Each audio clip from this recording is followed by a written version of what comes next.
In 1884-85, Bismarck, who was then the big boss around there, called on the Europeans to say, "Let's not waste time talking with these African savages. We are going to conquer them, grab their lands and resources, and civilize them." That is how they agreed on a set of rules during the Berlin Conference, also known as the West Africa Conference.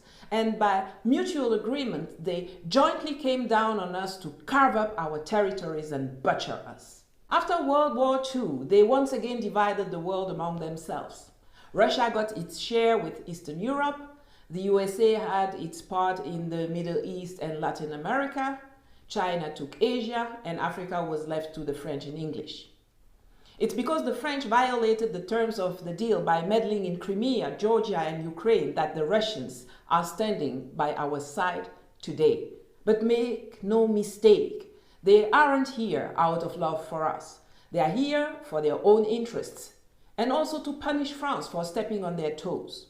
You do me, I do you. What you do at my place, I'll do at yours, except that in this case, it's actually at our place, our motherland. Today, France is trying to rally all Europeans around the reconquest of the African continent. In the paradigm underlying this aggression, our patriot African leaders don't matter. Our institutions don't matter. It's only what they decide over there that counts.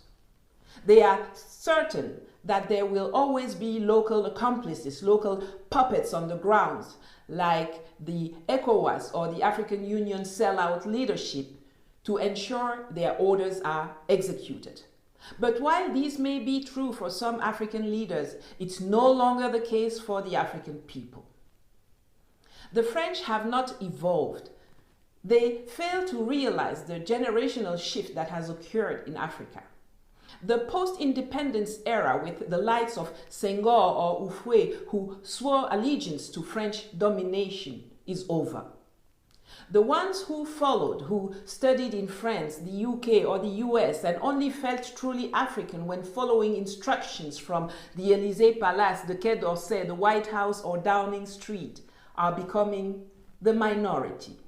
Today we are facing a new generation of Africans who do not accept to be told that they are not at home when they go to France or Europe. And when they are in Africa or return here, they also encounter French people who say, "We decide what happens in your country and our interests come first." This new generation of Africans, whether in civilian clothes or in military uniforms, no longer accepts this. It's over. Africa belongs to Africans, and we are going to ensure that they get this message perfectly straight by any means necessary. My name is Natalie Yam, and I'm one of the worst nightmares of Western colonialists in West and Central Africa. Francophone Africa is the weakest link in Africa's emancipation.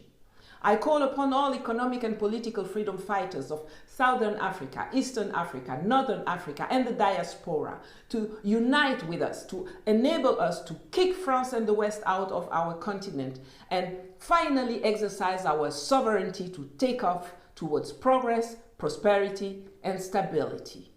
Amandla.